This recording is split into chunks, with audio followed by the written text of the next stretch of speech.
Hello everyone, welcome to this amazing platform of our channel Paneshwar for competitive examinations and I am Piyush. तो आपका अभी DFCCL के लिए हम यहाँ पे मार्केटिंग मैनेजमेंट का पर्टिकुलर सेक्शन करने लग रहे हैं। और आज आपकी 7th क्लासेस से पहले अगर आपने 1 to 6 क्लासेस नहीं की हैं तो जाके करके आओ फटाफट से।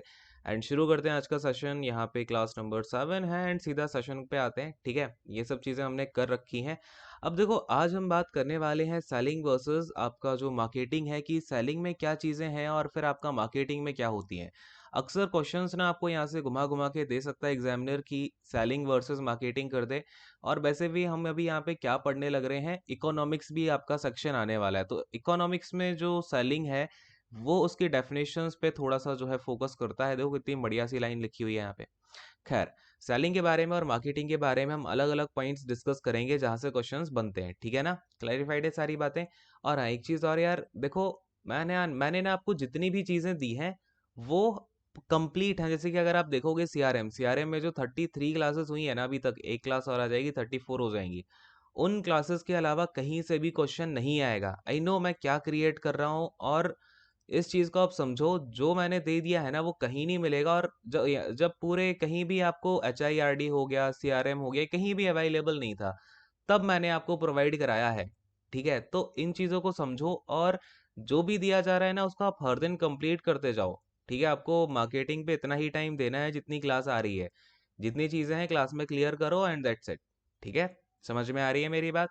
खैर, अब देखो यहाँ पे अगर हम सेलिंग की बात करते हैं और मार्केटिंग की बात करते हैं, सबसे पहली बात आपका आता है एम्फेसाइज का वर्ड। यहाँ पे आपसे क्वेश्चन आएगा कि जो एम्फेसाइज है, सेलिंग एम्फेसाइजेज ऑन। क्या पूछेगा आपसे? Emphasises on. ये एक पॉइंट डाल लिया करो ऐसे साइड में, ये फर्स्ट पॉइंट डाल लो। यहाँ पे आपसे क्या बोल रहा हूँ कि सेलिंग किस पे एम्फेसाइज करती है। एम्फेसाइज का मतलब होता है किस पर जोर देती है। ठीक है ना, हिंदी वाले बच्चे भी समझ लो। और मार्केटिंग किस पे जोर देती है? तो ध्यान देना, जो सेलिंग है वो एम्फेसाइज करती है सेलेबल सरप्लस पे। ठीक है, किस पे करती है? Saleable surplus. यानी कि जो आप सेल करने लग रहे हो ना अपनी चीजें, वो सरप्लस में आ जाएं अवेलेबल विद इन कॉर्पोरेशन। क्या होगा भाई? Available with in corporation. With in corporation यानी कि आपकी कोई भी कंपनी है, कॉरपोरेशन है, उसके अंदर आपने जो भी प्रोडक्ट पहले से बना लिया है, वो कैसा हो, उसकी सेल सरप्लस में चली जाए। ठीक है, ये आपका इसका एम्फसाइज होता है सेलिंग का। उन्हें कस्टमर से मतलब नहीं होता है कि कस्टमर की क्या नीड है, हम उसे कैसे प्रॉफिट दें या ये सारी की सारी चीजें दें। तो यहाँ पर इसका आपका सेलिंग का एम्फेसाइज होता है ना। अगर हम मार्केटिंग की बात करते हैं तो ये एम्फेसाइज करता है आइडेंटिफिकेशन ऑफ। यहाँ पे ऊपर क्या लिखोगे? मार्केटिंग एम्फेसाइजेज ऑन, जैसे यहाँ पे लिखा हुआ है। कहाँ पर करता है? Identification. Identification of market opportunity. ठीक है, क्या करेगा? सबसे पहले देखो, मार्केटिंग का सबसे पहला स्टेप हमेशा याद रखना क्या होता है कि भाई कोई भी अगर आपको मार्केटिंग करनी है किसी भी चीज की, आप क्या करोगे? सबसे पहले जाके मार्केट में देखोगे, आप आइडेंटिफाई करोगे भाई मार्केट जो है हमारा, उसमें किस तरीके के लोग हैं, उनकी क्या नीड है, अपॉर्चुनिटी हमें क्या क्या, उसका आइडेंटिफिकेशन करेंगे। उसके बाद में काम कर रहे होंगे सो दैट कस्टमर भी सेटिस्फाई हो जाए, हमें भी प्रॉफिटेबिलिटी आ जाए। क्लियर है मेरी बात? तो ये हो गया एम्फेसाइज का पॉइंट। अच्छा चलो, मैं आपको ना ये एक चार्ट के फॉर्म में जो थोड़ा सा और अच्छे से बताता हूँ। ये वाला जो आप चार्ट देख पा रहे हो, ये है सेलिंग का चार्ट। और जो आप नीचे वाला चार्ट देख पा रहे हो, ये है मार्केटिंग का, ये है आपका मार्केटिंग का चार्ट। ठीक है, अब थोड़ा सा ध्यान से समझना इसको। ये अगर आप समझ लेते हो तो इससे इससे ना बहुत सारे क्वेश्चंस आपके शॉर्ट आउट हो जाएंगे। क्लियर है? देखो, बड़े ही ध्यान से अब आप मेरी बात को सुनना। ठीक है, यहाँ पर मैं बताने वाला हूँ सेलिंग में क्या होता है। सेलिंग में हमेशा क्या बोलते हैं ना, कि आपको जो सबसे पहला स्टेप होगा, आप अपनी फैक्ट्री में जाओ। फैक्ट्री में देखो कि हमारे पास में एग्जिस्टिंग प्रोडक्ट क्या है, यानी कि हमारी जो फैक्ट्री है उसने पहले से क्या प्रोडक्ट बना रखा है। क्लियर है? ध्यान देना मेरी बात पे। हमने यहाँ पे कस्टमर की कोई बात नहीं करी। यहाँ पे जो आपका कस्टमर का पॉइंट होता है, ठीक है, कस्टमर का ये पॉइंट ड्रॉप कर दिया जाता है। अगर आपसे कभी ऐसा भी क्वेश्चन पूछ लेना कि the idea of customer is dropped in what type of process, तो वो कौन सी प्रोसेस होगी? सेलिंग प्रोसेस होगी। क्लियर है? अब देखो क्या किया हमने यहाँ पे, क्या होता है कि जो आपकी फैक्ट्री है, फैक्ट्री ने कुछ एग्जिस्टिंग प्रोडक्ट बनाया होगा, उसी प्रोडक्ट को आप उठा करके क्या करने लग जाओगे? सेल और प्रमोट करने लग जाओगे। ठीक है ना, जैसे कि सपोज करो मैंने यहाँ पे मेरे जो कस्टमर हैं उनको मैंने जैसे ये एक पर्टिकुलर मार्केट प्लेस है, मुझे मैंने नहीं देखा कि इसमें भाई कस्टमर को क्या ज़रूरत है, क्या ज़रूरत नहीं है। मैंने अपने मेरी फैक्ट्री ने यहाँ पे कुछ सोप बना के डाले हुए थे। मैंने उन सोप्स को उठाया और उनकी प्रमोशन बड़े ही तगड़े लेवल की कर दी कि भाई ये सोप ले लो, इस सोप के साथ में आपको 4 सोप फ्री मिल जाएँगे अगर आप 2 सोप खरीदोगे, ठीक है? या फिर आप इसमें क्या करोगे, आप अगर अपने फ्रेंड्स को लेकर के आओगे, आप अपने साथ के लोगों को लेकर के आओगे तो हम आपको 2 सोप और फ्री दे देंगे। ऐसी कुछ स्कीम वगैरह मैंने निकाली, ठीक है? कि 4 सोप खरीदोगे, 1 पेन फ्री या फिर 1 वॉशिंग पाउडर फ्री, क्लियर है? तो इस तरीके से मैंने इसकी प्रमोटिंग करवा दी और मेरा मेन मोटो क्या है ना कि भर-भर के भई सेल कर दो। यानी कि चीज़ों को बेच-बेच दो और इसके बाद क्या होता है, इसका जो अल्टीमेट टारगेट होता है, जो मैंने आपसे अभी नीचे बताया कि प्रॉफिट थ्रू सेल्स वॉल्यूम। इनको किससे मतलब होता है, सेल्स का जो वॉल्यूम है, उसके थ्रू जो भी प्रॉफिट आए वही इस सेलिंग का अल्टीमेट टारगेट होता है। सारे क्वेश्चंस आपके क्लियर हो गए। जो पहला स्टेप होता है सेलिंग का वो क्या है, आप फैक्ट्री में अपना एग्जिस्टिंग प्रोडक्ट देखोगे और उसको सेल करोगे। और अल्टीमेट टारगेट क्या होता है, यानी कि जो अल्टीमेट टारगेट है किसी भी सेलिंग का, अल्टीमेट टारगेट या फिर अल्टीमेट एम, मुख्य उद्देश्य क्या है कि भाई आपको जो भी सेल्स वॉल्यूम हो रहा है उससे प्रॉफिट कमाना है, कस्टमर से कोई लेना देना नहीं है। क्लियर है? समझ गए क्या? और इस केस में जो कस्टमर की नीड हो गई, कस्टमर की ज़रूरतें हो गई, उनको क्या कर दिया जाता है, फॉर ग्रांटेड रख दिया जाता है। क्लियर है? तो मेरी बात आप समझ गए। एक बार ये जो है इस तरीके से आप कुछ एक चार्ट बना लो, इससे आपको क्लियर हो जाएगा, क्वेश्चंस यहाँ से बनेंगे। क्लियर हो गई सेलिंग क्या प्रोसेस है। नाउ जब हम मार्केटिंग की बात करते हैं, तो मार्केटिंग में क्या होता है ना आपका, सबसे पहले हम देखते हैं मार्केट, कि भाई एक मार्केट में ज़रूरत क्या है। हमारा ये बेसिकली जो मार्केट होता है ना, इसे हम टारगेट मार्केट बोलते हैं। जो भी आप मार्केटिंग करने वाले हो उसमें आपका जो टारगेट मार्केट है, उसमें आप देखोगे यार किसको क्या ज़रूरत है, कैसी क्या नीड चल रही है। अगर लोगों को अभी एसी की नीड है, तो लोग उसको किस तरीके की उनकी वांट पैदा हो पा रही है एसी के लिए, वो क्या-क्या चाहते हैं, उनकी यहाँ पे डिमांड्स क्या आ रही हैं, लोगों की डोरमेंट डिमांड क्या चल रही है मार्केट में, है ना? यानी कि क्या वो मॉडिफिकेशंस चाहते हैं पहले से। हम इस तरीके से क्या देख रहे हैं, कस्टमर की नीड्स को ऑब्जर्व करते हैं। इसके बाद की जाती है क्या, इंटीग्रेटेड मार्केटिंग। और फाइनली जो प्रॉफिट आता है, ये देखो प्रॉफिट लिख दिया यहाँ पे, क्या हो जाएगा ये आपका प्रॉफिट। तो प्रॉफिट थ्रू कस्टमर सेटिस्फैक्शन, यानी कि यहां पर जो प्रॉफिट गेन होता है ना मार्केटिंग के केस में, वो जो आपका कस्टमर का सेटिस्फैक्शन आ रहा है उससे मार्केटिंग में आपका प्रॉफिट लिया जाता है। अरे बात की गहराई तक पहुंच पाए। अगर मैं आपको क्वेश्चन ऐसा भी दे दूं कि सेलिंग में क्या पहला स्टेप होता है, सबसे पहला स्टेप फैक्ट्री। देखो आपको क्वेश्चन ऐसा भी देखने को मिलेगा, विच of the following is in right order. तो ऐसा लिखना कि भाई मार्केट सबसे पहले फैक्ट्री है, इसके बाद आता है आपका एग्जिस्टिंग प्रोडक्ट, इसके बाद आपका आता है, अरे ये ऐसा एरो लगाओ, ठीक है, इसके बाद एग्जिस्टिंग प्रोडक्ट, इसके बाद सेलिंग, इसके बाद में आपका profit through sales volume. Clear है? फिर इसी तरीके से आपका मार्केटिंग में भी क्वेश्चन आ सकता है कि which of the following is in right order. तो आपको पता होना चाहिए मार्केट के बाद आएगा हमारा क्या, कस्टमर नीड्स आएंगी, देन आपका इंटीग्रेटेड मार्केटिंग। अच्छा इंटीग्रेटेड मार्केटिंग समझते हो क्या? बताता हूं अभी, कोई बात नहीं। फिर आपका यहाँ पे क्या आ जाएगा, प्रॉफिट थ्रू कस्टमर सेटिस्फेक्शन। अरे बात की गहराई तक पहुंच गए क्या? आपको बिल्कुल क्लैरिटी आ गई होगी यार कि सेलिंग क्या है, मार्केटिंग क्या है ना? क्लियर है? चलो, तो यहाँ पर आपका जब इंटीग्रेटेड मार्केटिंग वर्ड बोल दिया जाता है ना, तो मैंने आपको, अगर आपको लास्ट वाली क्लास का याद हो, मैंने क्या क्या बताया था, मार्केटिंग क्या क्या प्रोसेस होती है।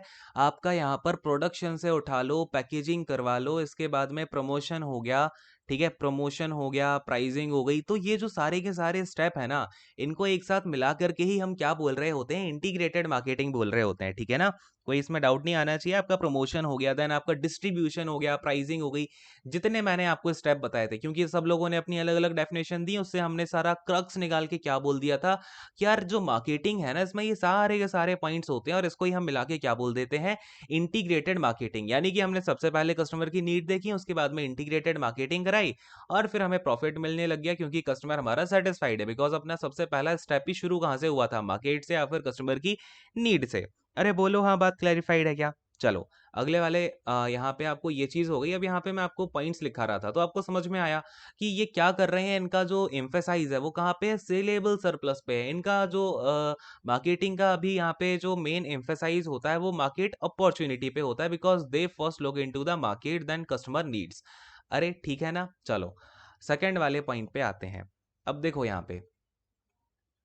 यहाँ पर हम बात कर रहे हैं बिगिनिंग पॉइंट की, ठीक है? यानी कि जो शुरुआती पॉइंट होता है, कहाँ से शुरू होता है। क्लियर है? दोनों के बारे में बात करेंगे। ये आपको ना ऐसे हेडिंग डाल लेनी है और मैं आपको दोनों में ही इसकी बात करूंगा, जो बिगिनिंग पॉइंट है, ठीक है? ये तो बैगिंग हो गया, बिगिनिंग हो गया, ठीक है?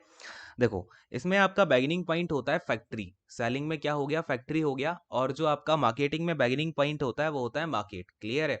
ये आपको ऊपर वाले जो चार्ट था उससे भी क्लियर हो गया होगा। नाउ थर्ड पॉइंट की बात करते हैं तो इसमें आपका आ जाएगा कंसंट्रेट्स ऑन। ठीक है, अगर आपसे कभी क्वेश्चन पूछे कि कंसंट्रेट्स ऑन, क्लियर है, तो कि भाई सेलिंग किस पे कंसंट्रेट करता है, तो सेलिंग हमेशा कंसंट्रेट करता है प्रोडक्ट पे। और जो आपका मार्केट है, सॉरी मार्केटिंग है, वो किस पर कंसंट्रेट करेगा, कंज्यूमर की नीड पे। ध्यान देना किसकी बात हुई है, कंज्यूमर की नीड। ऑप्शन में अगर आपके सामने कंज्यूमर होगा तो that is our first priority. अगर कंज्यूमर नहीं है तो वहां पे आप कस्टमर लगा सकते हो, यानी कि क्वेश्चन जो आपका एग्जाम सेटर है वो मान रहा है कि कस्टमर ही उस चीज को यूज करने लग रहा है। क्लियर है? चलो फोर्थ वाला पॉइंट यहाँ पे देखेंगे। फोर्थ वाला पॉइंट, अब यहाँ पर आपका हो जाएगा रिलेटेड टू, यानी कि जो सेलिंग प्रोसेस है वो किससे रिलेटेड है और आपका जो मार्केटिंग की प्रोसेस है वो किससे रिलेटेड है। क्लियर है? तो ये रिलेटेड है कंस्ट्रेनिंग। ध्यान देना, कंस्ट्रेनिंग, कंस्ट्रेनिंग का मतलब डियर हिंदी में होता है अवरुद्ध करना। ठीक है, क्या बोलते हैं इसको, अवरुद्ध करना। ठीक है, या फिर सीमित कर देना एक तरीके से। Constraining customers, constraining customers need, या फिर परसेप्शन लिख लो यहाँ पे, customers perception of commodities and services, of commodities and services, यानी कि इसका बेसिकली किससे रिलेटेड है, कस्टमर की जो भी कमोडिटीज लेने की परसेप्शन है। परसेप्शन का मतलब क्या होता है, एबिलिटी टू नोटिस, यानी कि एक तरीके से जो राय होती है ना कस्टमर की, या फिर कस्टमर की समझने की क्षमता होती है, चीजों के बीच में डिफरेंशिएट करने की क्षमता होती है, उसको कंस्ट्रेन कर देना। यानी कि वो क्या करेगा ना, सेलिंग करने वाला बंदा, आपको बताता हूँ एग्जांपल। सेलिंग में क्या करेगा, उसने अपनी कंपनी से कई सारा आइटम निकाल लिया यहाँ पे, ठीक है, और फिर आपसे कस्टमर के पास आगे बोलेगा बस आज का ऑफर है, अगले 2 घंटे में ऑफर खत्म हो जाएगा, आपको ये चीज लेनी है तो लो, नहीं तो आपको एक प्रोडक्ट के साथ में दूसरा प्रोडक्ट नहीं मिलेगा। तो कस्टमर को टाइम ही नहीं मिल पाएगा कि वो परसेप्शन अपना कर पाए या फिर बना पाए किसी भी कमोडिटी या फिर सर्विसेज में। ठीक है ना? यानी कि एक तरीके से कस्टमर के ऊपर बहुत सारा दबाव रहेगा। जो भी रिटेलर होगा ना, सेलिंग करने वाला जो भी रिटेलर होता है, वो हमेशा यही बोलेगा कि हमारे पास बस यही एक सामान बचा हुआ है, इसके अलावा कोई और वैरायटी नहीं है, ये लेना है तो लो, नहीं तो आज भर में ये भी खत्म। बात की गहराई तक पहुंच पाए क्या? ये होती है आपकी सेलिंग। देन आपका यहाँ पर आ गया, ये तो रिलेटेड हो गया कंस्ट्रेन करने से। अब मार्केटिंग किस पे आपका रिलेटेड होता है, तो लिखो यहाँ पे leading commodities, leading commodities. Commodities में आपका बेसिकली कमोडिटीज बोल दो, प्रोडक्ट बोल दो, गुड्स बोल दो, एक ही बात है। ठीक है, and services, and services towards the consumers perception. ठीक है ना, towards the consumers perception, consumers perception. तो बेसिकली यहाँ पर जो कंज्यूमर की राय है उसी की तरफ हम इसमें लीड करते हैं, जो भी हमारी कमोडिटीज हैं या फिर सर्विसेज हैं। यानी कि हमने तो पहले से देख रखी है ना कि कस्टमर की राय क्या है, क्या वो चाहता है, क्या नहीं चाहता है, तो अब उसको जो भी राय है उसकी उसकी तरफ हम अपनी कमोडिटीज या सर्विसेज को लेकर के जाएंगे। जैसे मैंने आप अपनी मार्केटिंग टीम को छोड़ा, उसने पता लगाया कि इस पर्टिकुलर टारगेट मार्केट प्लेस में लोगों को जो फोन है ना, वो फोन कैसा चाहिए, अराउंड 14,000 का चाहिए है, और उसमें आपका बेसिक फीचर्स होने चाहिए, बेसिक स्टूडेंट वगैरह हैं तो उनको बस उनका काम चल जाना चाहिए। तो बस मैं अपनी जो भी अब अपना जो भी फोन लेके आऊंगा तो वो उनके परसेप्शन यानी कि उनकी राय पर आधारित है, वो अपने आप लोग उसको लेना चाहेंगे। ठीक है, ये होता है मार्केटिंग में। क्लियर है? अब देखो यार, ये इतने पॉइंट कराने का मतलब क्या है कि अलग अलग पॉइंट बना के पूछता है एग्जामिनर आपसे। जरूरी नहीं है कि गिवन में से कुछ पॉइंट्स ही पूछ लेगा, थोड़े से अलग अलग बना के पूछेगा, सो दैट आप कंफ्यूज ना हो। तो मैं आपको लिखा ही दे रहा हूँ सारे के सारे, है ना? क्लियर है? देखिए, बड़ा ही इंपॉर्टेंट पॉइंट है, सीधा का सीधा पूछा जाएगा आपसे कि जो पर्सपेक्टिव होता है, ठीक है ना, क्या पूछेगा, पर्सपेक्टिव। मार्केटिंग टीम का पर्सपेक्टिव क्या होता है और आपकी सेलिंग का। यहाँ पे हमारा सेलिंग चल रहा है, यहाँ पर हमारा मार्केटिंग चल रहा है। ठीक है, ध्यान देना। अब अगर मैं पर्सपेक्टिव की बात करूं तो सेलिंग का पर्सपेक्टिव होता है इनसाइड आउट। ठीक है, कैसा होता है, इनसाइड आउट होता है। मार्केटिंग का जो पर्सपेक्टिव है वो होता है आउटसाइड इन। कैसा होता है, आउटसाइड इन। इसका मतलब क्या है कि इनसाइड आउट का, आपके पास जो प्रोडक्ट है, आपने अगले आदमी से कोई इन्फॉर्मेशन नहीं लेनी देनी है, आपको जो भी कस्टमर है उसका आपको कोई बात नहीं सुननी है, बस अपना जो इनसाइड प्रोडक्ट पड़ा है उसको आउट कर देना है। क्लियर है? जबकि मार्केटिंग में क्या होता है, पहले कस्टमर की जो भी प्रॉब्लम, आपकी जो कस्टमर की नीड है, जो वांट है, वो सुनते हो आप, उसके बाद में उसको प्रोसेस करके आपका जो भी अपना प्रोडक्ट है उसको निकाल करके बाहर दे रहे होते हो। तो बेसिकली जो पर्सपेक्टिव है मार्केटिंग का वो आउटसाइड इन होता है। सेलिंग का पर्सपेक्टिव इनसाइड आउट होता है। ठीक है, पहुंच गए सब लोग बात की जा रही तक? हाँ, चलो 6 वाले पॉइंट पे आते हैं। नेक्स्ट वाला पॉइंट देखो, इसमें आपसे पूछ लेगा कॉस्ट प्राइस, जो सीपी है वो किस पे डिपेंड करती है। तो सेलिंग के पॉइंट ऑफ व्यू में जो आपकी सीपी है वो कॉस्ट ऑफ प्रोडक्शन पे डिपेंड करती है, ठीक है। सीधी सीधी सी बात है, इसमें कोई दिक्कत वाली बात है नहीं। जो आप प्रोडक्शन करोगे अपने मटेरियल का, उसी की कॉस्ट पे डिपेंड करेगी सीपी। नाउ जबकि जो कॉस्ट प्राइस आपका मार्केटिंग में है वो होती है मार्केट एसरटेन्ड, ठीक है। कैसी होती है? Market ascertained. अब यहाँ पर यही तो बात है, देखो मार्केटिंग में जो भी होगा ना, वो पहले आप कस्टमर की नीड देखोगे। मार्केटिंग में क्या होता है कि जैसे सपोज करो मैंने यहाँ पे अपना प्रोडक्ट निकालना चाहा, ठीक है, और मैंने देखा कि यार इस प्रोडक्ट की तो ऑलरेडी कमी चल रही है, इसकी डिमांड तो बहुत ज्यादा है, सप्लाई पहले से कम हो रही है, तो मैं अपने प्रोडक्ट की जो प्राइस है वो तो एक अराउंड, मतलब सपोज करो मेरा प्रोडक्ट 10,000 का होना था बाई प्रोडक्शन की कॉस्ट, लेकिन अब उसे मैं क्या करूंगा, अराउंड 14,000 का बना के बेच दूंगा, क्योंकि मैं देख रहा हूँ ये तो बिकेगा ही बिकेगा और इसमें फायदा मेरा होना है। तो मार्केट जैसा भी होगा उसके हिसाब से आपकी जो प्राइसिंग होगी इसकी सीपी वो बदलती रहेगी, ठीक है। मार्केट एसरटेन्ड होती है मार्केट में जो प्राइस है। क्लियर है? ये चीजें जो है आपका इकोनॉमिक्स के टर्म में भी पूछ सकता है वो, और आपका मार्केटिंग के टर्म में भी पूछ सकता है ना।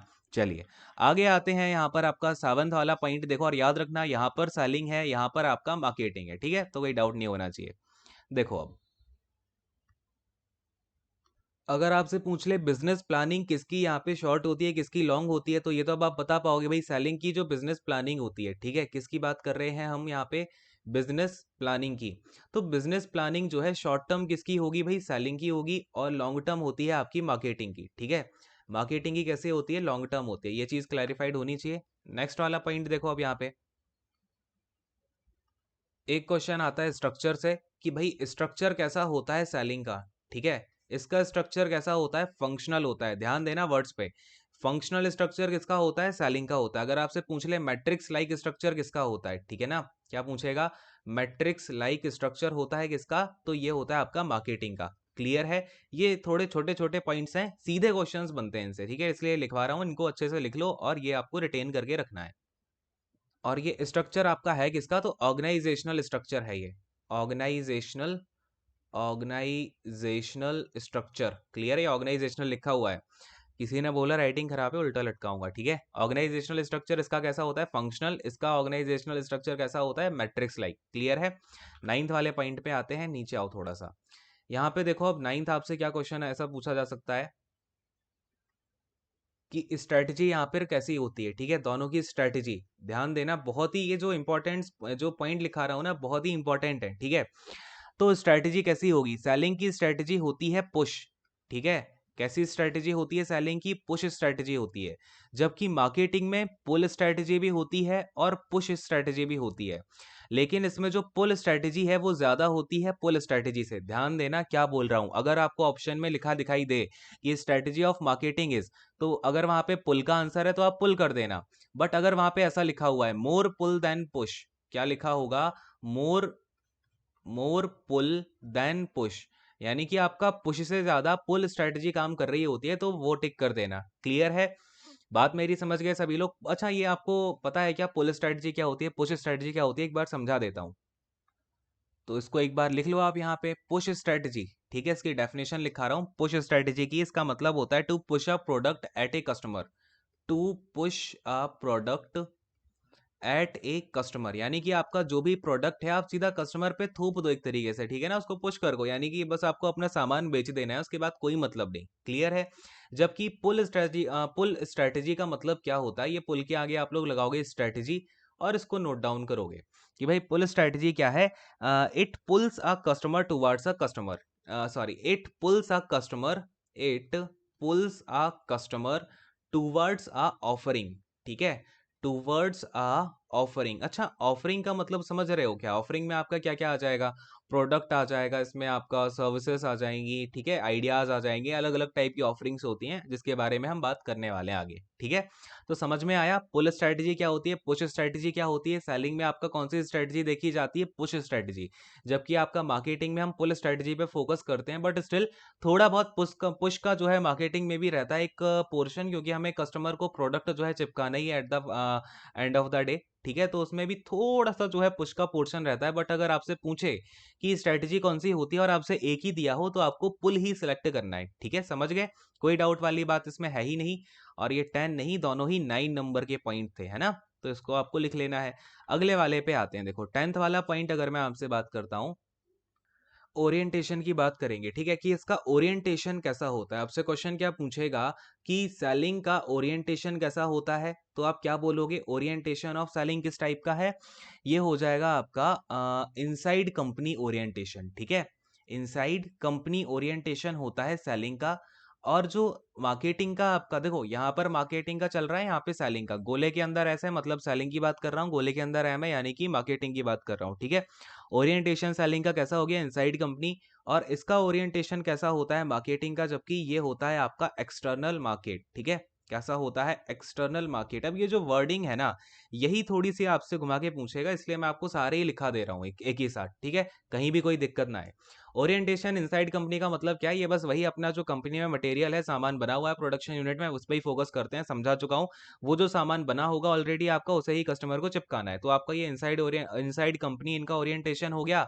जबकि एक्सटर्नल मार्केट का मतलब क्या है, यहाँ पे जो आपका मार्केटिंग होता है वो फोकस करता है पहले हमारा जो बाहर जो कंज्यूमर बैठा है, कस्टमर बैठा हुआ है, वो किस टाइप की उसकी नीड्स हैं उसका, या फिर क्या वो चाहता है क्या नहीं चाहता है, तो वैसा एक्सटर्नल मार्केट पे इसकी ओरिएंटेशन रहती है, ठीक है। ओरिएंटेशन को हिंदी में हम क्या बोलते हैं, तो भाई अभिविन्यास इसको बोला जाता है, ठीक है, नोट डाउन कर लो, ओरिएंटेशन को हिंदी में अभिविन्यास बोला जाता है, क्लियर है। चलिए 11th वाले पॉइंट पर आते हैं। अगला वाला पॉइंट देख लो यहाँ पे। अब सेलिंग जो है वो कैसी होती है, एक डायरेक्ट एक्टिविटी होती है। क्वेश्चन अगर आपसे पूछे विच of the following is an direct activity, तो क्या बोलोगे भाई, सेलिंग आपका डायरेक्ट एक्टिविटी है, जबकि जो मार्केटिंग होती है वो इनडायरेक्ट एक्टिविटी होती है। क्या होती है, इनडायरेक्ट एक्टिविटी। ये डायरेक्ट एक्टिविटी कैसे भाई, ये अपना जाके डायरेक्ट कस्टमर को चीजें बेच देगा, जबकि मार्केटिंग में क्या होगा, अपना प्रोडक्ट ही हमें कस्टमर तक लेके जाना है, तो हम प्रोडक्ट के बारे में ज्यादा से ज्यादा चीजें जो है इंप्रूव कर रहे हैं, मार्केट प्लेस में लेके जा रहे हैं, लोगों को इसके बारे में अवेयर कर रहे हैं, इसको हम बढ़िया से जो है, सारी की सारी चीजें इसमें आ जाती है ना, प्रमोशन हो गया, पैकिंग हो गया, देन आपका डिस्ट्रीब्यूटिंग हो गया, तो एक काइंड ऑफ आपकी क्या होती है, इनडायरेक्ट एक्टिविटी होती है। देखो सारी चीजें समझ समझ के करते जाओ, आपके माइंड में अपने आप पॉइंट्स बैठ जाएंगे। अगर आप एक बार जो भी आपने नोट डाउन करते जा रहे हो, आप उसे एक बार रिवाइज कर लोगे, सारा आपके माइंड में फिट हो जाएगा, ठीक है। एग्जाम में आपको चारों ऑप्शन देख के सब याद आने वाला है, क्लियर है। चलो अगला वाला पॉइंट देखते हैं, 12th वाला। छोटे छोटे पॉइंट्स हैं, बट यहाँ से क्वेश्चन बनेगा। तो इसमें एक लाइन आप लिखोगे कि भाई ये सीक किसको करता है, ठीक है, इट सीक्स टू, यानी कि सेलिंग, यहाँ पे क्या होगा भाई, सेलिंग, यानी कि it seeks to turn products into cash, ठीक है, यानी कि जो भी आपका प्रोडक्ट है उसको बेच बाच के आप क्या कर दो, कैश में अपना कन्वर्ट कर दो। ये लाइन आपकी पूछी जा चुकी है कि प्रोडक्ट को कैश में हम कौन सी प्रोसेस के अंदर कन्वर्ट कर रहे होते हैं, तो वो आपकी सेलिंग है। जबकि अगर हम यही बात मार्केटिंग के अंदर करें, तो एक वर्ड, एक लाइन आपकी बेसिकली यूज की जाती है, converting customer needs into product. यहाँ पर जो मेन फोकस होता है वो क्या होता है, converting customer needs, customer needs into किसमें भाई, इनटू आपका जो भी प्रोडक्ट आप बेचने वाले हो, ठीक है, इनटू प्रोडक्ट।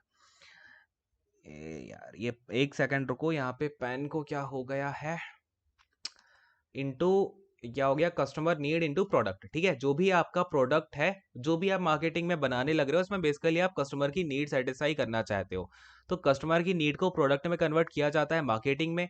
और जबकि आपका प्रोडक्ट को हम कैश में कन्वर्ट कर रहे होते हैं सेलिंग प्रोसेस के अंदर, क्लियर है। चलिए फिर आपका एक छोटा सा पॉइंट आ गया यहाँ पे, पॉइंट क्या आ गया, ये एक सेइंग है, ठीक है। तो आपका सेलिंग के अंदर क्या सेइंग होती है, let the buyer beware, let the buyer beware. तो अगर आपसे पूछा जाए कि लेट द बायर बिवेयर किसके कॉन्टेक्स्ट में बोला जाता है, तो ये बोला जाता है सेलिंग के में, क्योंकि आप जो भी सामान बेच रहे हो वो अपने कस्टमर की नीड के हिसाब से नहीं बनाया है, तो जो भी खरीदने वाला है बंदा, बायर है, उसको सावधान होने दो। बिवेयर का मतलब होता है सावधान, लेट द बायर बिवेयर, यानी कि जो लेने वाला है, खरीदार है, उसको सावधान होने दो, ठीक है। इसमें आपका कस्टमर को ही अपने ऊपर सारी रिस्पॉन्सिबिलिटी होती है, आप जो भी लेने गए हो वो चीज़ ठीक है या नहीं है, क्लियर है। जबकि जो मार्केटिंग होता है वो क्या बोलता है, लेट द सेलर बीवेयर, क्योंकि हमारा यहाँ पे मेन फोकस किस पे है, जो भी हमारा कंज्यूमर है। तो अगर सेलर यहाँ पे आपको गलत चीज देगा, तो ऑफ कोर्स यहाँ पे जो बाद में दिक्कत आएगी वो सेलर को ही आएगी, because marketing is accompanied by CRM. CRM में आपका सर्विसेज होती हैं, आप बाद में आफ्टर आफ्टर परचेज जो है, पोस्ट परचेज आप सर्विसिंग कराओगे, तो उसमें सेलर के ऊपर दिक्कत आएगी, क्लियर है। जैसे चीजें जब बदली जाती हैं तो वो सेलर के थ्रू ही तो बदली जाती हैं, जैसे आप फ्लिपकार्ट का एग्जांपल देख लो, अमेजोन का एग्जांपल देख लो, वो लोग अगर गलत चीज़ भेज देंगे तो ऑफ कोर्स उनको यहाँ पे जो है क्या करना पड़ेगा, एक्सचेंज करना पड़ेगा, रिटर्न जाती है चीज़ पहले तो, ठीक है। तो एक्सचेंज नहीं होता, वो रिटर्न काइंड ऑफ होता है। तो उसमें सेलर को दिक्कत होगी, तो सेलर को यहाँ पे सावधानी बरतनी होती है। किसमें? मार्केटिंग की प्रोसेस में। अरे बोलो हाँ, सारे पॉइंट्स मैंने आपको करा दिए हैं यहाँ पे। मार्केटिंग और जो आपका सेलिंग हो गया, इसके डिफरेंस से इससे ज़्यादा क्वेश्चन कहीं नहीं बनेगा, ठीक है। जितने भी बन सकते हैं सारे करा दिए हैं, बाकी अंडरस्टैंडिंग दे ही दी है, सब आप अपने आप से कर पाओगे। क्लियर हो गया क्या? अरे फटाफट से हाँ बोल दो। तो बस एक यहाँ पर आप फाइनल नोट और नोट डाउन कर लो कि ये जो है आपका सेलिंग, सेलिंग होता है एक बिजनेस नोशन, ठीक है। अगर आपसे पूछा जाए विच of the following is a business notion, तो सेलिंग जो है एक बिजनेस नोशन होता है। नोशन का मतलब क्या होता है भाई? इट इज एन आइडिया, ठीक है। बिजनेस आइडिया होता है सेलिंग। वाइल जो आपका यहाँ पे मार्केटिंग है, it is a business plan, ठीक है। बिजनेस प्लान होता है ये आपका। क्या लिखोगे भाई? बिजनेस प्लान, ठीक है। तो ये हो गया आपका complete selling versus marketing. Now we are coming to the point where we have to discuss about the offerings, यानी कि किसी भी एक मार्केट में भी आपने समझ लिया मार्केट क्या होता है, डिमांड, नीड, सारी की सारी चीजें आपने समझ ली।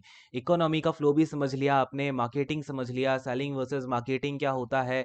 अब हम समझेंगे यार ऑफरिंग्स क्या क्या होती हैं, ठीक है। जो कि मैं अभी तक आपसे बोल रहा था कि ऑफरिंग्स कितने कितने टाइप की होती हैं, 10 टाइप की होती हैं। तो वो कौन कौन सी ऑफरिंग है, क्या क्या ऑफर किया जाता है एक पर्टिकुलर मार्केट प्लेस में, ठीक है। इनके नाम आपको पता होने चाहिए बेसिक से, और इनके बारे में थोड़ी थोड़ी सी बातें जो आपको बताऊंगा वो आपको समझते जाना है, फिर अपने वर्ड्स में आपको उनको लिखते जाना है। कुछ चीजें मैं भी लिखाता जाऊंगा, ठीक है। क्लियर है मेरी बात? चलिए ऑफरिंग्स की बात करते हैं। तो सबसे पहले नंबर पे अपने पास क्या आ जाता है? गुड्स, ठीक है। गुड्स बोल दो आप, इसे प्रोडक्ट्स बोल दो, गुड्स हो जाएगा, या फिर आपका प्रोडक्ट्स हो जाएगा, या फिर इसे कमोडिटीज भी आप बोल सकते हो, ठीक है। कोई भी वर्ड हो। और बेसिकली ये जो सारी की सारी आपकी चीजें हैं, गुड्स हो गया, प्रोडक्ट्स हो गया, कमोडिटीज हो गए, ये क्या होते हैं? टेंजिबल्स होते हैं। इनको हम क्या बोलते हैं? टेंजिबल्स। टेंजिबल्स का मतलब होता है जिस चीज को हम छू सकें, जिसको हम टच कर सकें, ठीक है ना, वो टेंजिबल्स होते हैं। तो गुड्स क्या होते हैं, या फिर आपके जो टेंजिबल्स हैं वो क्या होते हैं? अ, तो गुड्स को आप क्या बोलोगे? These are the tangibles. क्या होते हैं आपके ये? दीज आर द, यहां पर आप टेंजिबल्स डाल देना। That are offered, that are offered in a market, that are offered in a market to satisfy any need, या फिर आपका want, to satisfy any need, और आपका जो भी वांट वगैरह होगी उसको सेटिस्फाई करने के लिए आप जो टेंजिबल्स एक मार्केट में प्रोवाइड करा रहे हो, यानी कि वो चीजें जिन्हें हम टच कर सकें। क्लियर हो गया? ज्यादा कुछ इसमें है भी नहीं, अब समझ गए होगे यार, गुड्स वगैरह दिए जाते हैं, कुछ इसमें ज्यादा बड़ी बात है नहीं। अगले बात पर आते हैं। सेकंड नंबर पे जो चीज हमें ऑफर की जाती है सबसे इंपॉर्टेंटली, सर्विसेज, ठीक है। क्या आ जाएगा हमारा यहाँ पर? सर्विसेज। अब ये जो सर्विसेज होती है ना, इनको हम क्या बोलते हैं? इनटेंजिबल्स बोलते हैं। तो आपको बस ये छोटे छोटे पॉइंट्स याद रखने हैं। जैसे कि अगर आपसे क्वेश्चन में पूछ ले कि which of the following is a tangible, या which of the following is a intangible, बस थोड़ा सा आपको घुमाएगा। इंटेंजिबल पूछेगा, इट मीन्स कि वो आपसे प्योर सर्विस की बात करना चाहता है। अब यार यहाँ पर ये चीज बड़े ही ध्यान से समझना, प्योर सर्विस क्या होती है। बिकॉज आजकल मार्केट में जो आपको ऑफर किया जाता है ना एज अ सर्विस, वो आपका क्या होता है? That is a mix of, that is a mix of goods and services, mix of goods and services, यानी कि जो आपके गुड्स हैं या फिर जो आपकी सर्विसेज हैं, उन दोनों का मिक्सचर आपको जो है दिया जाता है। जैसे कि अगर मैं आपसे बात करूं, सपोज करो आप किसी होटल में खाना खाने गए, वहां पर आपने क्या किया? होटल में आपको सर्विसेज भी दी जा रही हैं, गुड्स भी दिया जा रहा है। बिकॉज आप वहां पे कुछ जाके खाना खा रहे हो, फूड खा रहे हो, तो वो आपको खाना जो आप खा रहे हो, जो खाना आपको सर्व किया जा रहा है, वो आपका क्या है यहाँ पर? वो गुड है, ठीक है ना, यानी कि वो प्रोडक्ट है एक। लेकिन आपको जो सर्विसिंग दी जा रही है, वहां पे आपको एसी की सर्विसिंग दी जा रही है, वहां पे आपको आके वेटर आके आपको कंफर्ट दे रहा है, या फिर अलग अलग टाइप की जो सर्विसेज दी जा रही है ना, फास्ट फूड खाने जा रहे हो, मैकडी में जा रहे हो, तो अलग अलग टाइप की सर्विसेज भी दे रहा है वो आपको साथ में। तो वो क्या होते हैं? वो होता है आपका इनटेंजिबल्स, ठीक है ना। तो बट अगर मैं बात करूं प्योर सर्विसिंग का मतलब क्या है, प्योर सर्विस या फिर जो प्योर इंटेंजिबल है उसका क्या मतलब है? क्योंकि यहाँ पर जो आप होटल में खाना जाके खाना खाने के बाद जो पैसा दे के आ रहे हो, उसमें आप देखोगे, अगर आप किसी होटल में खाना खाना और आप किसी ढाबे पे खाना खाना, ढाबे पे इतनी ज्यादा वो सर्विसिंग नहीं देगा, तो उसका जो प्राइसिंग होती है वो कम होती है, बट होटल में वो आपसे गुड्स का भी प्राइस ले रहा है, प्लस में वो जो आपको सर्विसिंग देता है ना उसकी भी प्राइस आपसे ले रहा है, इसलिए होटल में आपको महंगा पड़ता है खाना, ऑब्वियसली महंगा पड़ेगा। ठीक है ना, बात मेरी समझ पाए क्या? अच्छा, अब आपको एग्जांपल देता हूँ प्योर सर्विस का, यानी कि प्योर इंटेंजिबल क्या है। क्लियर है, क्योंकि यहां से क्वेश्चन यार बनेगा, और अगर क्वेश्चन बना तो मुझे पता है कि बहुत सारे लोग गलत करके आएंगे इसको।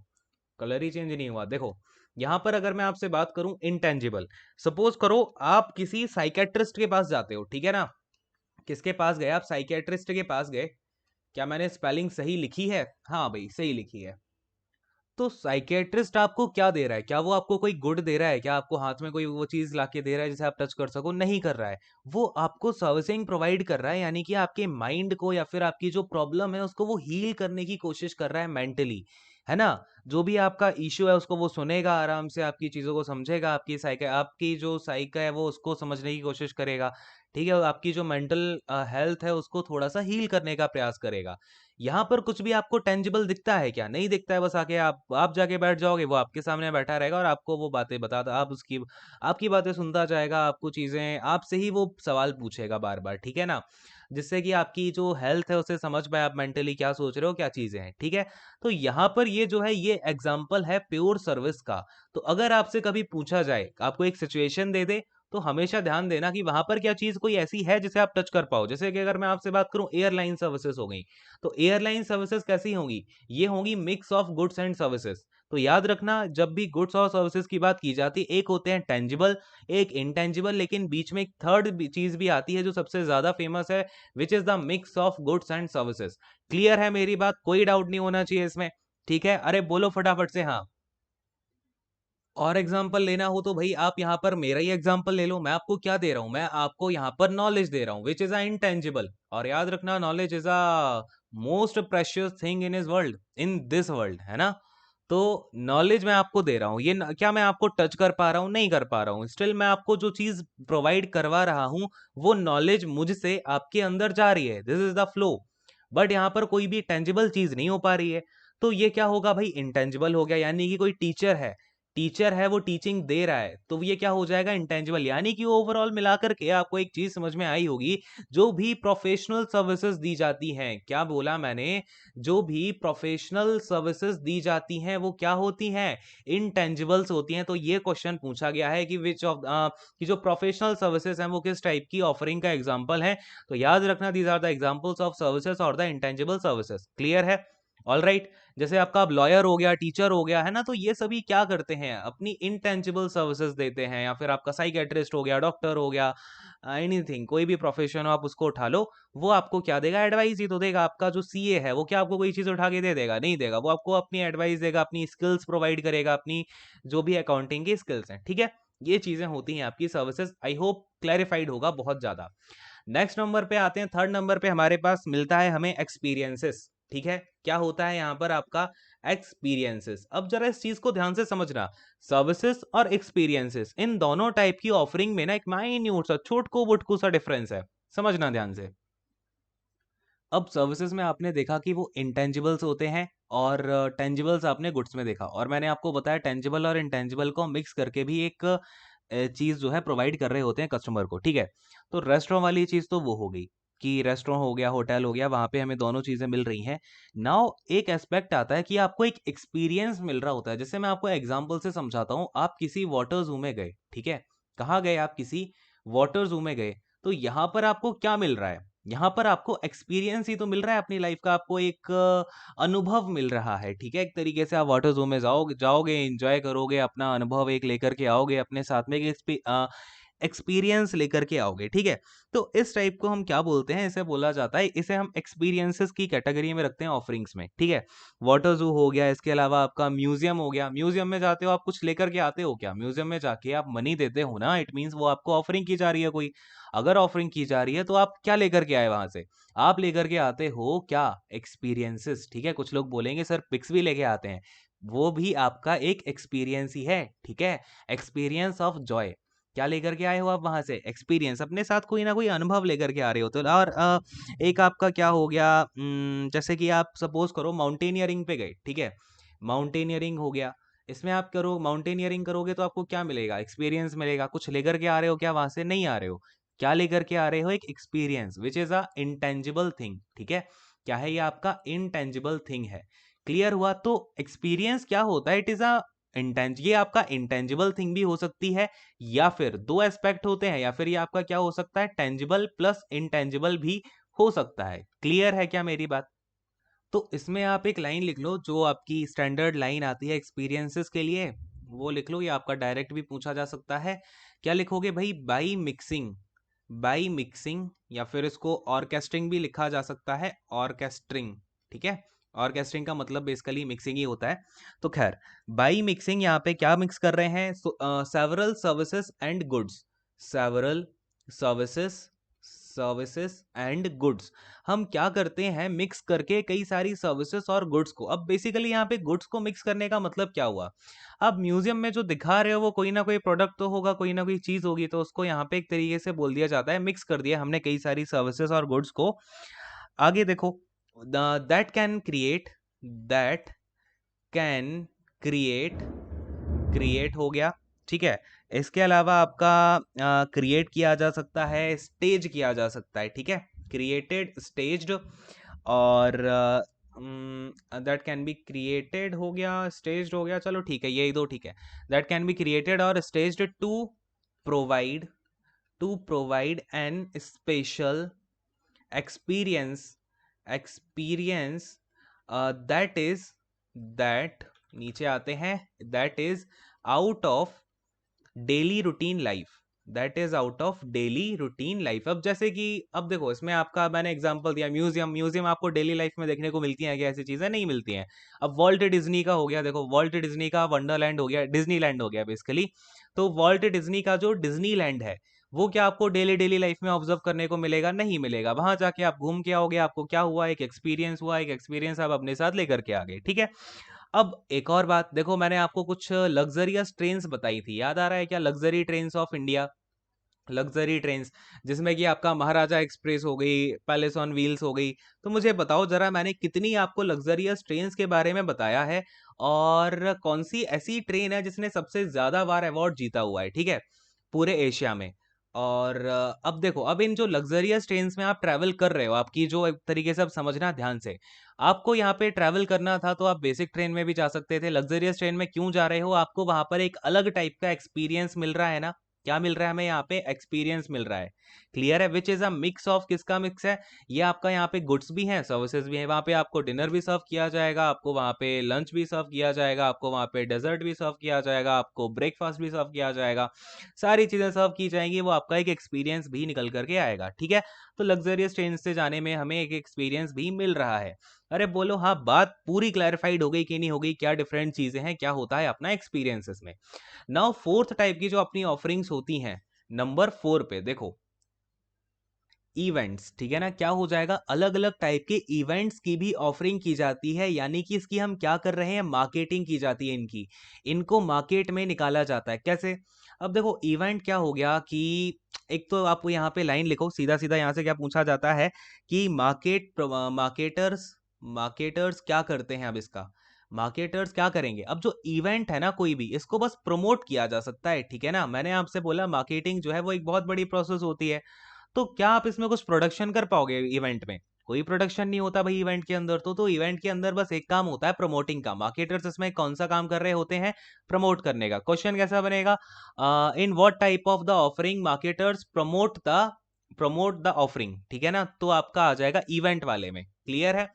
अब इवेंट कैसा हो गया? देखो यार, अभी आपका ओलंपिक हुआ, तो ओलंपिक के बारे में क्या किया गया? ओलंपिक को एक तरीके से प्रमोट किया गया कि नहीं किया गया? तो वो किसने किया? मार्केटर्स ने किया। आपका वर्ल्ड कप होता है, तो वर्ल्ड कप को भी प्रमोट किया जाता है, उसमें कई सारी कंपनीज पैसा लगाती हैं, टेलीविजन के राइट खरीदे जाते हैं, ऑनलाइन स्ट्रीमिंग के राइट खरीदे जाते हैं, दुनिया जहान की चीजें होती हैं। तो ये सभी क्या होते हैं? इवेंट्स होते हैं। अब देखो, मिस इंडिया हो गया, मिस इंडिया अगर आएगा तो वो भी एक इवेंट है, उसमें आपको एंट्री फीस लगेगी। ठीक है, और वर्ल्ड कप में आप मैच देखने जा रहे हो, उसमें आपकी एंट्री फीस ली जाएगी आपसे। क्लियर है? इस तरीके के जितने भी इवेंट्स होते हैं, अरिजीत सिंह का कोई शो हो गया तो आपको उसमें जाना है, तो वहां भी वो इवेंट ही तो हो गया। अरिजीत सिंह अरिजीत सिंह जहां पर भी क्या करेगा? परफॉर्म करेगा। ठीक है, तो वो क्या हो गया, आपका इवेंट हो गया। अब यहाँ पर समझना यार, पिक्चर में अगर आपको याद हो, मैंने बोला था मार्केटिंग जो है वो आपका प्रॉफिट के लिए भी की जाती है, प्रॉफिट ऑर्गेनाइजेशन के लिए, नॉन प्रॉफिट ऑर्गेनाइजेशन के लिए भी की जाती है। नॉन प्रॉफिट में क्या आ जाता है, गवर्नमेंट आ जाती है और एनजीओज आ जाते हैं।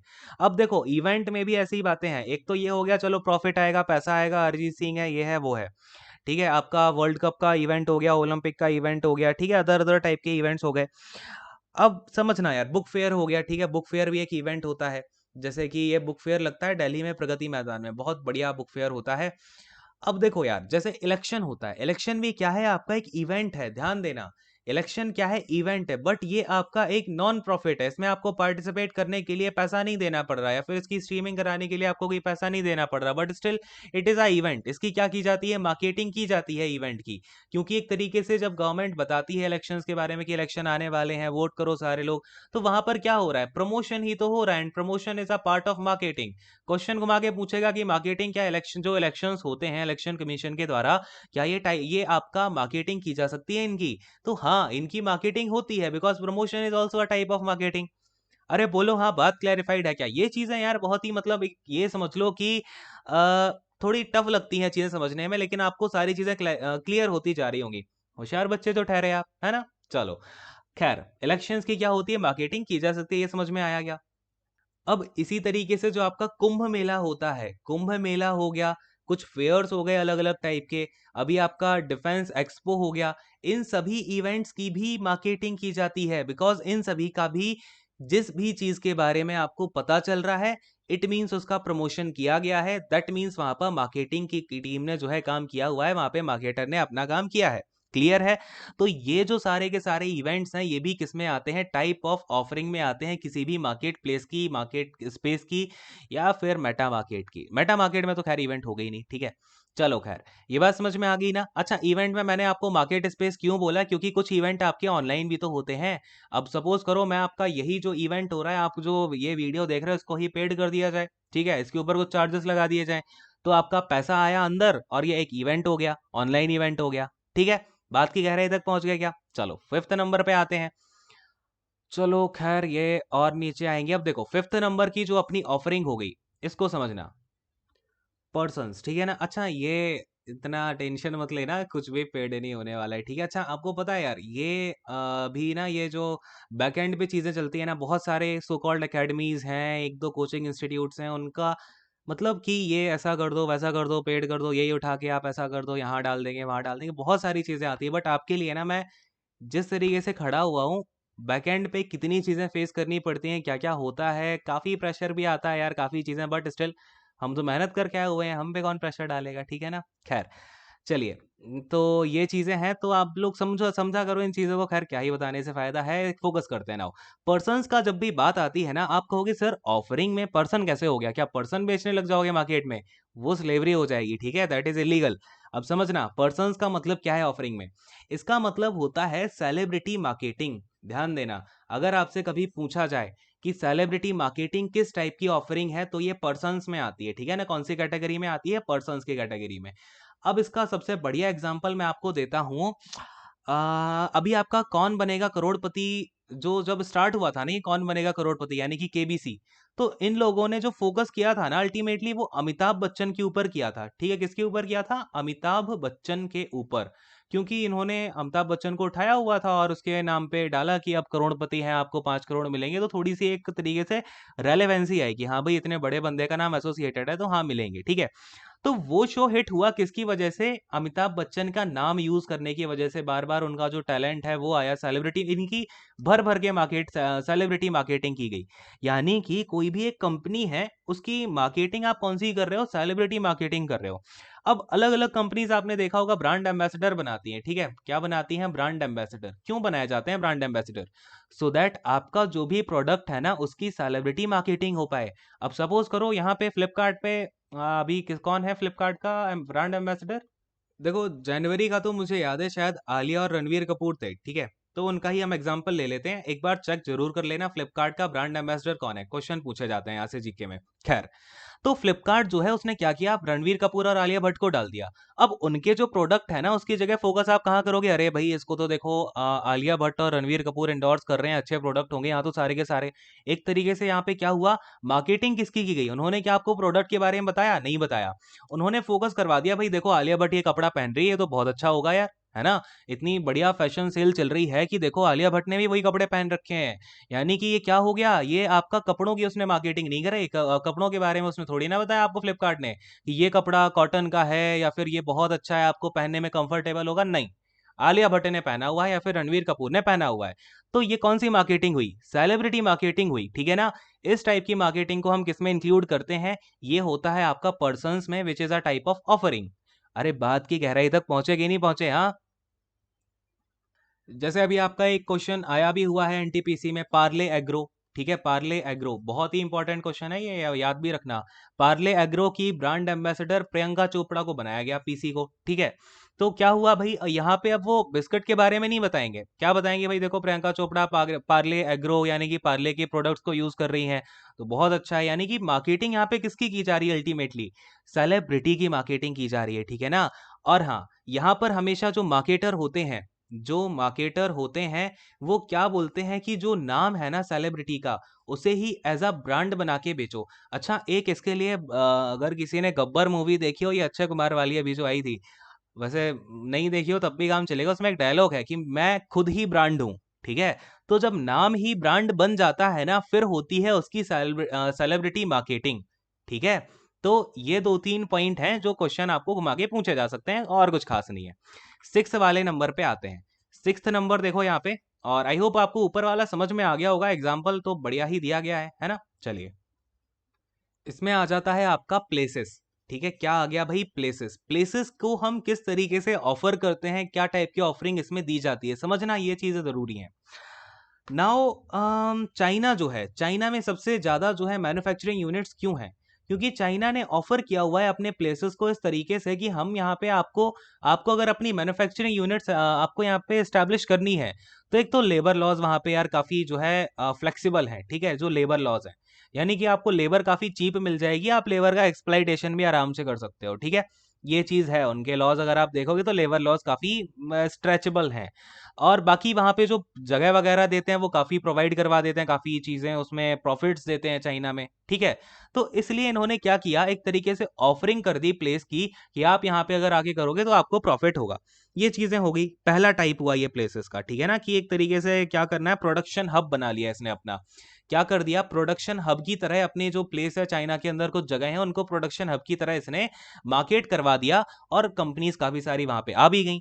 इंडिया में देख लो, अब इंडिया में जो बैंगलोर है, इंडिया में बैंगलोर है, बैंगलोर को हम क्या बोलते हैं, सॉफ्टवेयर हब बोलते हैं, ठीक है, या फिर टेक्नोलॉजिकल हब बोलते हैं। क्यों, क्योंकि वहां पे आपका कई सारी कंपनीज हैं और आपको जो भी जरूरत है लोगों की, सभी लोग वहां पे आके आपको जैसे एक सॉफ्टवेयर हब बन गया, यानी कि एक तरीके से सारे एम्प्लॉयज भी आपको एक जगह पर मिल पाएंगे, ठीक है।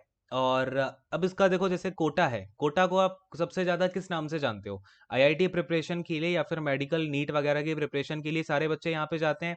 तो कोटा को इस प्लेस की तरह मार्केटाइज कर दिया गया है कि यहाँ पर आपको अगर आईआईटी की प्रिपरेशन करनी है तो यहीं पर आ जाओ, ठीक है ना। क्योंकि आप अगर आईआईटी आपके माइंड में आता है तो दूसरा नाम आपको ऑफकोर्स कोटा ही आता होगा, राजस्थान का एक जगह है, ठीक है। तो इस तरीके से प्लेसेस की जो है मार्केटिंग की जाती है। एक एस्पेक्ट क्या हो गया आपका, ये हो गया। दूसरा आता है आपका टूरिज्म के तरीके से, ठीक है। दूसरा क्या होता है टूरिज्म के लिए, जैसे कि अब सपोज करो हमने गोवा को किस तरीके से मार्केटाइज किया हुआ है कि यहाँ पे आपको क्या मिलेंगे, बीचेस मिलेंगे, ठीक है। और आपको अगर बर्फ के लिए जाना है तो आप कहाँ पे जाओगे, हिमाचल वगैरह जाओ, जम्मू कश्मीर जाओ, आपको अगर बर्फ वगैरह देखनी है। तो ये भी एक तरीके की मार्केटिंग स्ट्रेटेजी है। अगर आपको जैसे बिहार की बात करें, तो बिहार क्या है, Bihar is a Buddhist destination, ठीक है ना। यहाँ पर अगर बुद्धिज्म आपको एक्सपीरियंस करना है तो आप कहाँ पर जाएंगे भाई, बिहार में जाएंगे।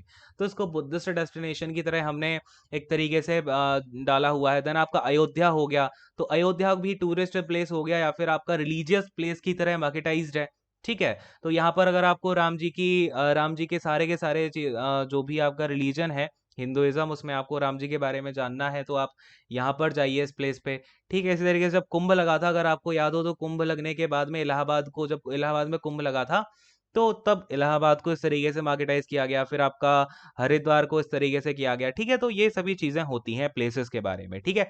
आई होप आपको क्लैरिफाइड होगा, और बाकी कुछ इसमें है नहीं, बस छोटे-मोटे एग्जाम्पल के थ्रू ही इसको पूछा जाता है, ठीक है। क्लियर है क्या? और अगर आप लिखना चाहो तो इसको मैं आपको इसमें एक लाइन लिखा देता हूँ कि प्लेसेस, प्लेसेस में आपका कुछ भी आ सकता है। यहाँ पे आपका सिटीज़ हो सकती हैं, स्टेट्स हो सकते हैं, कंट्रीज़ हो सकती हैं, ठीक है, एक्स, वाई, जेड। तो या फिर आपका, हाँ, पूरा का पूरा कंट्री हो गया। Completely activated, completely completely activated, activated, ठीक है। To attract tourist, to attract किस किस को अट्रैक्ट करेंगे भाई? टूरिस्ट, जो टूरिस्ट हैं उनको अट्रैक्ट करना है। दूसरा आपका फैक्ट्रीज हो गई, ठीक है, कंपनीज हो गई। कंपनीज को देखो कैसे, अब जैसे मैंने बोला आपको आउटसोर्सिंग कराई जाती है, तो आउटसोर्सिंग कराने के लिए जो कॉल सेंटर्स हैं, वो आपको पता है कि कॉल सेंटर्स वगैरह नोएडा का रीजन हो गया, गुरुग्राम का रीजन हो गया, जो गुड़गांव के नाम से जाना जाता था पहले। तो यहाँ पर कॉल सेंटर्स काफ़ी ज़्यादा हैं, तो अगर आउटसोर्सिंग करानी है कंपनी को तो वो यहाँ पे कॉन्टैक्ट कर लेगी। तो ये जो प्लेस है वो इस तरीके से मार्केटाइज्ड है, ठीक है। फैक्ट्री ऑफरिंग दे रहा है ये प्लेस अपना, किस चीज़ की? कॉल सेंटर्स की।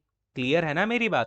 फैक्ट्रीज हो गया, कंपनीज हो गई, और फिर आपका रेजिडेंट्स हो गए। अगर आपको कहीं पर रहना है तो उस जगह की मार्केटिंग भी हो सकती है। हो सकता है कि आपकी कॉलोनी में जो कई सारी कॉलोनीज है, उसमें किसी एक पर्टिकुलर कॉलोनी को मार्केटाइज किया गया होगी, यहाँ पे बहुत अच्छी जगह है, यहाँ पे आपको घर काफ़ी अच्छे मिलेंगे, सारी सर्विसेज मिल जाएंगी, काफ़ी सारी आपको जो है यहाँ पे एक तरीके का सपोर्ट मिल जाएगा, ठीक है। तो ये सब आपका किसका पार्ट होता है? कौन से टाइप की ऑफरिंग का? प्लेसेस की ऑफरिंग का ये पार्ट होता है, ठीक है। क्लियर हो गया? तो ये चीज़ें हैं। बाकी नेक्स्ट वाला हम नेक्स्ट वाली क्लास में करेंगे, बाकी के जो 7 से 10 तक बचे हैं, और बाकी की चीज़ों को आगे बढ़ाते हैं, ठीक है। आप लोग अच्छे से पढ़ते रहिए, और आई होप आप लोग पढ़ भी रहे होगे, मेहनत कर रहे होगे। देखो, बैकेंड से ना हम लोग बहुत मेहनत कर रहे हैं यार, और आप समझो इस चीज़ को कि मैं यार बहुत सारी चीज़ों को हैंडल कर रहा हूँ, उसके साथ के साथ आपको कंटिन्यूअसली क्लासेस भी देता जा रहा हूँ, तो इस चीज़ को आप समझो। उससे अगर आप सिलेक्शन लेके आओगे, अल्टीमेटली मुझे वो खुशी मिलेगी ना। सारी चीज़ें आपको फ्री में मिल रही हैं, सब मिल रहा है, हर चीज़ दे रहा हूँ मैं, ठीक है। और इवन इससे बेटर कुछ हो भी नहीं सकता, कोई भी चीज़ आपकी नहीं छोड़ी जा रही है। तो बस आपसे एक ही चीज़ एक्सपेक्ट करूँगा कि आप मेहनत करके सिलेक्शन लेके आओ, वही मेरे लिए आपकी जो है फ़ी होगी, जो भी है वो होगा, ठीक है। समझ पा रहे हैं इस बात को? चलिए, अच्छे से आप पढ़ाई करिए, मैथ्स वगैरह पढ़िए, और मैथ्स को अगर आपने री स्टार्ट नहीं किया तो प्लीज़ स्टार्ट इट, ठीक है। साइंस को आपने आई होप एनसीईआरटी वगैरह स्टार्ट कर दी होगी, अगर नहीं किया तो करो एनसीईआरटी को पढ़ना स्टार्ट। और 2-3 टॉपिक हैं, उनके बारे में आपको अलग से बताऊँगा। इसके अलावा क्वेश्चंस आप थोड़ा-सा वेट करो, क्वेश्चंस का डिस्कशन भी स्टार्ट करेंगे, ठीक है ना? ये सारी की सारी चीज़ें हो गई, एंड मिलते हैं फिर नेक्स्ट वाली क्लास में। अच्छे से मेहनत करते रहिए, पढ़ते रहिए, एंड बस thank you so much, God bless you all, take care and bye bye.